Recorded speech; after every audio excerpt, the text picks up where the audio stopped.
Salve Maria Imaculada e viva Cristo Rei! Aqui Thiago Bruno, missionário e jornalista católico para o canal Católicos de Verdade. 4 de outubro, a Igreja celebra a memória de São Francisco de Assis, que foi um santo que entregou totalmente sua vida a Deus, era muito disciplinado. Mas São Francisco de Assis não era um ativista ambiental, não. Querem passar a imagem que São Francisco era um ativista do meio ambiente e isso é mentira. Vamos à palavra de Deus que está no Evangelho de São Lucas, capítulo 9, do 57 até o 62. Naquele tempo, enquanto Jesus e os seus discípulos caminhavam, alguém na estrada disse a Jesus: Eu te seguirei para onde quer que fores. Jesus lhe respondeu: As raposas têm tocas e os pássaros têm ninhos, mas o Filho do Homem não tem onde repousar a cabeça. Jesus disse a outro: Segue-me. Este respondeu: Deixa-me primeiro ir enterrar meu pai. Jesus respondeu: Deixa que os mortos enterre os seus mortos, mas tu vai anunciar o reino de Deus. Um outro ainda lhe disse: Eu te seguirei, Senhor, mas deixa-me primeiro me despedir dos meus familiares. Jesus, porém, respondeu-lhes: Quem põe a mão no arado e olha para trás não está apto para o reino de Deus. Palavra da salvação. Glória a vós, Senhor. Quando nós estamos anunciando a palavra de Deus, nós precisamos ter uma consciência de quais são as nossas prioridades.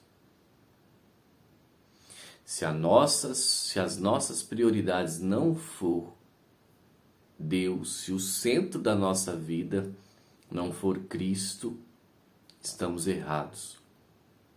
Sim, Jesus precisa ser o centro, não só da nossa pregação, mas o centro da igreja.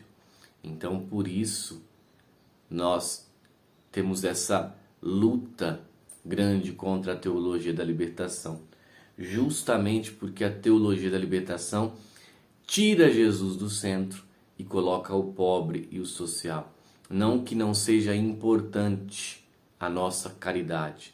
A igreja, ela é maravilhosa. A igreja é a maior instituição caritativa do mundo, mas a teologia da libertação é uma deturpação da própria caridade.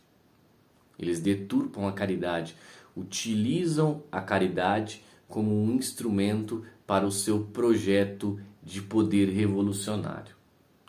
Então vamos aqui para uma matéria, meus irmãos, do infocatolica.com, que é a respeito do novo cardeal responsável pelo descatério da doutrina da fé, o arcebispo beijoqueiro Túcio Fernandes, que nós já havíamos avisado que quando ele assumisse, coisas esquisitas, coisas estranhas estariam, aos nossos pés ali. Vamos ver. Cardeal Fernandes ao Cardeal Duca. Cabe aos divorciados recasados discernir se podem comungar. Isso é totalmente contrário ao que a igreja ensinou sempre.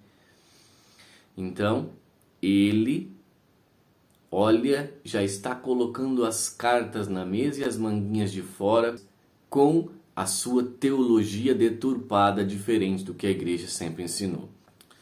Num dia dominado pelas notícias de 5 cardeais que publicaram um conjunto de dúbia ao Papa Francisco, ontem foi tornada pública uma série de responda a 10 dúbias apresentadas pelo cardeal tcheco Dominik Duka sob a administração eucarística aos casais divorciados que vivem uma nova união. Apresentada originalmente pelo arcebispo emérito de Praga em 13 de julho, em nome da Conferência Episcopal Tcheca, a resposta da doutrina da fé, assinada pelo Papa Francisco e pelo novo prefeito cardeal Vítor Fernández, foi enviada ao cardeal tcheco em 25 de setembro. No centro das dúbias de Duca e da resposta do Vaticano está a aplicação prática da Amoris Laetitia, a exortação apostólica pós-sinodal do Papa Francisco, publicada em 2015, e em particular a sua orientação pastoral para a recepção da comunhão por aqueles que são sacramentalmente casados, mas divorciado e casado novamente com alguém que não seja o seu cônjuge. Sobre este tema, o cardeal Fernandes escreve que, embora os sacerdotes devam prestar um acompanhamento pastoral ao indivíduo, é cada pessoa individualmente que é chamada a colocar-se diante de Deus e expor a sua consciência com as suas possibilidades e os seus limites, e a avaliar sua disposição de receber comunhão.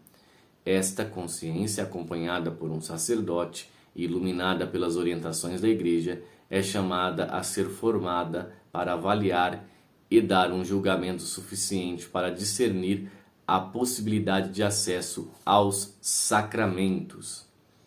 A doutrina da fé afirma, no necessário processo de discernimento, os divorciados recasados deveriam perguntar-se como se comportaram com os filhos quando a união conjugal entrou em crise. Se houve tentativas de reconciliação, como a situação do casal é abandonada, que consequências tem a nova relação para o resto da família e para a comunidade dos fiéis? Que exemplo ele oferece aos jovens que devem preparar-se para o casamento? A reflexão sincera pode fortalecer a confiança na misericórdia de Deus, que não é negada a ninguém. A resposta também afirmou que os bispos deveriam desenvolver critérios baseados em Amoris Laetitia em suas dioceses, como os propostos pelo bispo na região pastoral de Buenos Aires, com o Papa Francisco confirmando esses critérios como a única interpretação possível da exortação pós-sinodal, que deveria ser tomado como ensinamento autêntico e que nenhuma outra explicação abrangente seria dada. A resposta do cardeal Fernandes evita responder diretamente se os atos cometidos na vida sexual do casal formado por pelo menos um católico divorciado e recém-casado devem ser mencionados no sacramento da reconciliação. Mas o prefeito da doutrina da fé escreveu que a vida sexual deveria ser sujeita a um exame de consciência para confirmar que é uma verdadeira expressão de amor e que ajuda ao crescimento no amor. Todos os aspectos da vida devem ser apresentados diante de Deus, disse ele. Finalmente, em resposta à pergunta de Duca sobre como os bispos tchecos poderiam proceder ao estabelecimento da unidade interna na questão da orientação pastoral para divorciados recasados, mas também para evitar perturbar o ensino ordinário da Igreja, Fernandes escreveu que a Conferência Episcopal deveria acordar sobre alguns critérios mínimos para implementar as propostas da Amoris Laetitia, para ajudar os sacerdotes no processo de acompanhamento e discernimento sobre o possível acesso aos sacramentos do divórcio numa nova união, sem prejuízo da autoridade legítima que cada bispo tem em sua própria diocese. A resposta da doutrina da fé confirma que o ensinamento de Francisco contradiz expressamente o ensinamento dos papas que o precederam. O magistério de João Paulo II, São João Paulo II e de Bento XVI exclui a possibilidade de divorciados recasados comungarem e receberem absolvição se não deixarem de viver juntos conjugalmente. Na exortação apostólica Familiares Consórcio de São João Paulo II está escrito: a Igreja, porém, baseando-se na Sagrada Escritura, reafirma que é a sua prática de não admitir a comunhão eucarística aos divorciados que voltam a casar. São eles que não podem ser admitidos, vistos que o seu estado e situação de vida contradizem objetivamente a união de amor entre Cristo e a Igreja, significada e atualizada na Eucaristia. Há também outra razão pastoral. Se essas pessoas fossem admitidas à Eucaristia, os fiéis seriam induzidos ao erro e à confusão sobre a doutrina da Igreja sobre a indissolubilidade do matrimônio. A reconciliação no sacramento da penitência, que abriria o caminho ao sacramento eucarístico, só pode ser dada a quem, arrependendo-se de ter violado o sinal da aliança da fidelidade de Cristo, está sinceramente disposto a um modo de vida que não contradizem a indissolubilidade do casamento. Isso significa especificamente que quando um homem e uma mulher, por motivos graves, como por exemplo a educação dos filhos, não conseguem cumprir a obrigação da separação, assumem o compromisso de viver em plena continência, isto é, abster-se dos atos dos próprios cônjuges, familiares, consórcio 83. Ou seja, meus irmãos, aqui nós já vemos que ele está negando o que outros papas disseram. Agora vamos lá.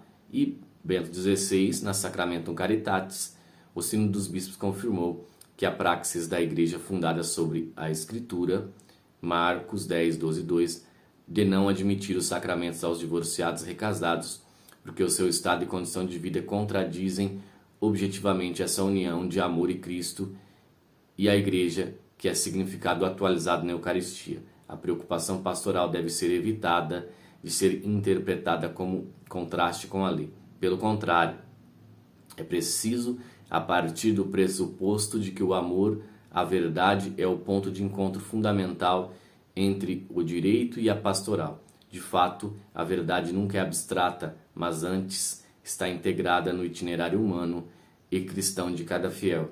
Por isso, quando não se reconhece a nulidade do vínculo matrimonial e existem de fato condições objetivas de que tornaram irreversível a convivência, a Igreja encoraja esses fiéis a esforçaram-se por viver a sua relação segundo as exigências da lei de Deus, como amigos, como irmão e irmã. Dessa forma, poderão aproximar-se da mesa eucarística, segundo as disposições previstas pela Praxis Eclesial, Sacramento Caritatis 29. Então aqui nós já temos o Tuccio Fernandes colocando as suas manguinhas de fora e querendo dar um novo ensinamento a respeito da união, da segunda união na igreja. E agora? O que faremos? Vamos obedecer algo que biblicamente e também os outros documentos anteriores diziam que não poderia ser feito? Salve Maria Imaculada e viva Cristo Rei!